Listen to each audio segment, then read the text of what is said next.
প্রথম আধুনিক গোয়েন্দা গল্প বললেই এডগার অ্যালান পোর এই বইটার কথাই মাথায় আসে। মার্ডার ইন দ্য রুম অগ, গোয়েন্দা অগস্ট দুপঁ।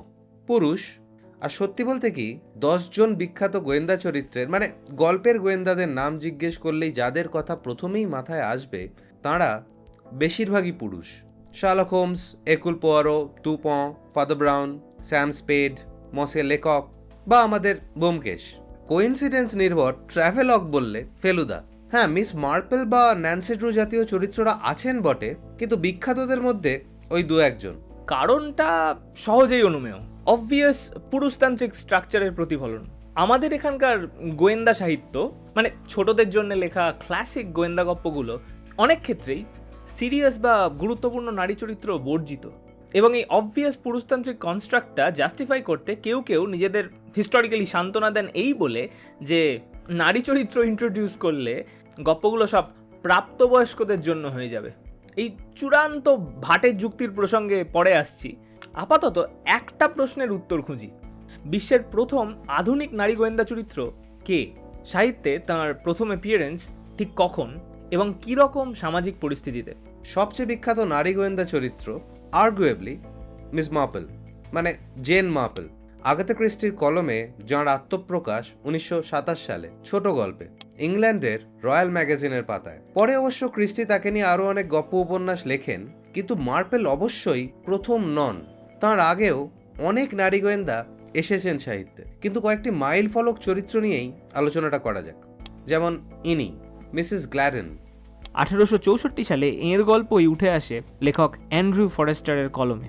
এম্পিরিক্যাল জিনিসপত্র খুঁজে বার করে মানে অবজার্ভ করে তাতে ইন্ডাকটিভ এবং ডিডাকটিভ রিজনিং খাটিয়ে বিশ্লেষণ করে সত্য সন্ধান করার যে মেথড, বেশ একটা হাইপোথিসিস মার্কা ফর্ম করে, মানে যেটা একেবারেই 19 শতকের দ্বিতীয়ার্ধের র্যাশনালিটির ধ্বজাধারী, দ্য সায়েন্স অফ ডিডাকশন।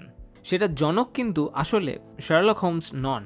এই মেথড তাঁরও ঢের আগে ব্যবহার করেছিলেন এক নারী গোয়েন্দা চরিত্র, অর্থাৎ এই মিসেস গ্ল্যাডেন। বেশিরভাগ জায়গাতেই তার নাম হিসেবে জি অক্ষরটি ব্যবহার করা হয়েছে। জির আত্মপ্রকাশ 1864 সালে। ওই একই বছর W.S. হেওয়ার্ড লিখলেন রেভেলেশনস অফ আ লেডি ডিটেকটিভ, মুখ্য চরিত্র মিসেস প্যাসকাল, যার মেথডগুলো বেশ শার্লকীয়, নাকি বলা উচিত শার্লকই আসলে প্যাসকালীয়। এখানে মনে রাখা দরকার এই গল্পগুলো শার্লকের প্রথম প্রকাশের 23 বছর আগের। তবে এই জি চরিত্রটি কিংবা প্যাসকাল দুজনের কেউই প্রথম নারী গোয়েন্দা নন। আরেকটু পিছিয়ে যাওয়া যাক। 1862-63 নাগাদ রুথ দ্য বিট্রেয়ার বলে আর একটা চরিত্র খুঁজে পাচ্ছি, এডওয়ার্ড এলিসের লেখা প্রোটো পাল্প ফিকশন বলতে পারেন, পেনি ড্রেডফুল চরিত্র, যার বিবরণ বলছে Ruth Trail is a female detective, a sort of spy be used in the hanky panky where a man would be too clumsy. মানে ঠিক গোয়েন্দা নন, কিন্তু সমগোত্রীয়, যার স্পাই অফিসের বাইরে আবার ফলো কাটা সিক্রেট এজেন্ট। 164 বছর আগের লেখা, মানে যথেষ্ট পুরনো, কিন্তু সারপ্রাইজিংলি ইনিও টেকনিক্যালি প্রথম নন। তাঁর প্রায় বছর 40 আগে, মানে 1819 সালে ইটিএ হফম্যান বলে এক জার্মান লেখক লিখলেন এই বইটা। গল্পের প্রেক্ষাপট ফ্রান্সের রাজা চতুর্দশ লুইয়ের আমল। এই গল্পে একটি গুরুত্বপূর্ণ চরিত্র মাদমোজেল স্কুদেরি, যিনি অলমোস্ট আধুনিক গোয়েন্দা মার্কা ডিডাকশন ব্যবহার করে গল্পের একেবারে মোড় ঘুরিয়ে দিচ্ছেন। আর সম্ভবত ইনি আধুনিক সাহিত্যের প্রথম নারী গোয়েন্দা। সালটা আরেকবার খেয়াল করুন, 1819। মানে কেবল প্রথম নারী গোয়েন্দাই নন, প্রথম ওভারঅল আধুনিক গোয়েন্দা চরিত্রও বটে। কারণ এডগার অ্যালান পোর দুপঁ প্রকাশ পায় এই গল্পটার প্রায় 2 দশক পর।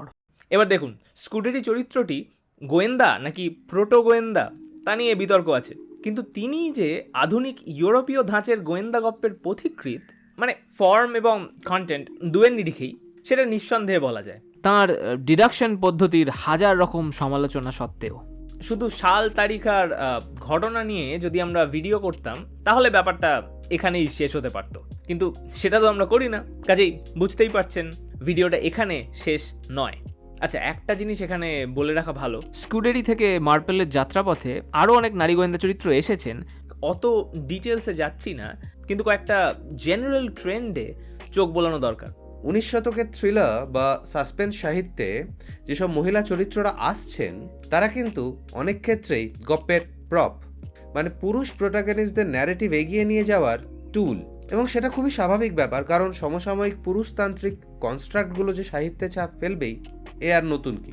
ঠিক একই কারণে সেই সব মহিলা চরিত্ররা বেশিরভাগই বেশ কাঁচা, তাদের লজিক্যাল ডেপথ অনেক ক্ষেত্রে প্রায় নেই বললেই চলে। মানে পুরুষ লেখকের কলমে আঁকা নারী চরিত্র আর কি।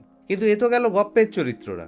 বাস্তবের দিকে যদি চোখ ফেরাই, 1870-80 দশকে যখন মহিলা ডিটেকটিভরা বাস্তবেও আসতে শুরু করেছেন, খোদ অ্যালান পিঙ্কারটন তার 1874-এর বইতে লিখছেন তাঁর নিয়োগ করা প্রথম মহিলা গোয়েন্দা কেট ওয়ার্ন সম্পর্কে, যিনি আবার সম্ভবত মার্কিন যুক্তরাষ্ট্রের প্রথম নারী গোয়েন্দা।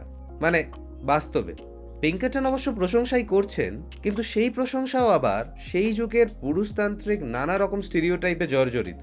সেই যুগে নারী গোয়েন্দা নিয়োগ করাটা অবশ্য বেশ প্রগ্রেসিভ কাজ বলেই ধরে নেওয়া যেতে পারে। 19 শতকের মোটামুটি মাঝামাঝি যখন প্রযুক্তি ধীরে ধীরে বেশ গতি পাচ্ছে, তখন কনটেক্সট ছাড়াই সবকিছুকে বিজ্ঞানে ছকে ফেলার একটা ট্রেন্ড তৈরি হয়। সেই সময় ইউরোপের আধিপত্যবাদ, বর্ণবিদ্বেষ বা অন্যান্য প্রেজুডিসগুলোকেও ভুয়ো বিজ্ঞানের মাধ্যমে জাস্টিফাই করার একটা জিগির উঠল। ফ্রেনোলজি বলে একটা অপবিজ্ঞান সৃষ্টি হয়, মানে ওই খুলির মাপ দেখে বুদ্ধি মাপা ইত্যাদি ইত্যাদি। এই অপবিজ্ঞানও ব্যবহৃত হলো, অন্তত খানিকটা ব্যবহৃত হলো নারী বিদ্বেষকে প্রপাগেট করার জন্য। কিন্তু সব কিছু যদি এতই রিগ্রেসিভ হয়, তাহলে গোয়েন্দা নারী চরিত্ররা আস্তে আস্তে অ্যাপিয়ার করলেন কি করে? এর সহজ উত্তর, সমাজ তো আর থেমে থাকছে না। গোটা বিশ্বজুড়ে একের পর এক শ্রমিক আন্দোলন এবং তার পরবর্তীকালে নারী অধিকার আন্দোলন, সাহিত্যে তার পরোক্ষ প্রভাব তো পড়েইছে। সেই যে 1871 সালে পাক্কা 2 মাসের জন্য প্যারিস শহরের দখল নিলেন শ্রমিকরা, তাতেও ছিল শ্রমজীবী নারীদের সক্রিয় রাজনৈতিক ভূমিকা, একেবারে লিডারশিপ লেভেলে।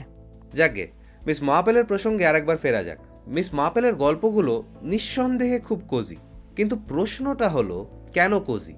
মার্পেলের ঘটনাগুলো, মানে উপন্যাস আর গল্পগুলো একটু নাড়াচাড়া করলেই দেখবেন সেগুলো বেশিরভাগই ঘটছে ওই ইংলিশ কান্ট্রি সাইডে, লোকাল ক্লোজলি নিট কমিউনিটিতে। রহস্যটাও ছড়াচ্ছে বেশ ধীর গতিতে, মানে খানিকটা যেন আলস্যে। বৃদ্ধা মার্পেল উল বুনতে বুনতে হাসি মুখে দিব্যি সব কেস সলভ করছেন, অনেকটা ওই শীতের দুপুরে রোদ পোহানোর মতো আর কি।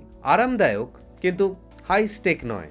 এসব রহস্য সলভ করে তার যে 2 পাইস আসছে তেমনও কিন্তু নয়। এমনকি শেষ দিকে তাকে তার নেফিউর থেকে আর্থিক সাহায্য নিতে হচ্ছে। ক্রিস্টির আরও এক আইকনিক গোয়েন্দা পোয়ারোর ঘটনাগুলো বেশ কোজি বটে, কিন্তু তার বেশিরভাগ গল্পের সেটিং এবং চরিত্ররা মার্পেলের পোলার অপোজিট। পোয়ারো লন্ডনে বিলাসবহুল অ্যাপার্টমেন্টে থাকেন, দামি জামা কাপড় আর প্রসাধনের পেছনে খরচা করেন অকাতরে, জটিল সব আন্তর্জাতিক গ্যারাকল সমাধানে ছুটে বেড়ান ফ্রান্স, মিশর বা আরও নানা রকম এক্সোটিক জায়গায়। মার্পেলও ঘুরে বেড়ান বটে, কিন্তু মূলত এ গ্রাম সে গ্রাম। মানে 20 শতকের প্রথমার্ধে এক কাল্পনিক পুরুষও তার মহিলা কাউন্টারপার্টের থেকে অনেক অনেক বেশি প্রিভিলেজড। একজনের কোজিনেসের কারণ তার স্নেহময়ী ব্যবহার আর নম্রতা, আর একজনের ক্ষেত্রে তার আপার ক্লাস জেন্টলম্যানলি বিহেভিয়ার। তার মানে ভেবে দেখুন, সমাজতত্ত্ব আর অর্থনীতির আলোচনায় ডোমেস্টিক লেবার ব্যাপারটা গুরুত্ব পেতে শুরু করলেও স্বয়ং আগাথা ক্রিস্টিও traditions of the dead generations থেকে বেরোতে পারেননি।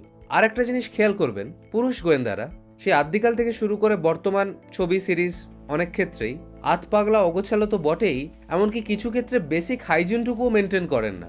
কিন্তু মহিলা গোয়েন্দা চরিত্ররা সিংহভাগই বেশ পরিপাটি। দেখলে মনে হয় তাদের সমাজে পুরুষ গোয়েন্দারা can afford to be untidy. অবশ্য এর সামাজিক কনটেক্সট আছেই, এবং সেটা খুব একটা ভালো জিনিস নয়।